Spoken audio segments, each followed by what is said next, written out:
Play স্টোরে আসার পর বাইবিট লিখে সার্চ করবেন। বাইবিট লিখে সার্চ করার পর অ্যাপটা ইনস্টল করে নেবেন। ইনস্টল করে বাইবিট অ্যাপটা ওপেন করবেন।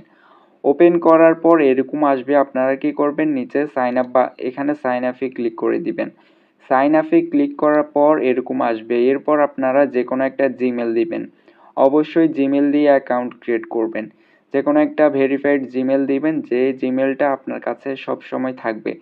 এমন একটা জিমেল ইউজ করবেন যে জিমেলটার পাসওয়ার্ড আপনার কাছে সেভ করা আছে এবং ওই জিমেলটা সবসময় আপনার কাছে অ্যাক্সেস থাকবে।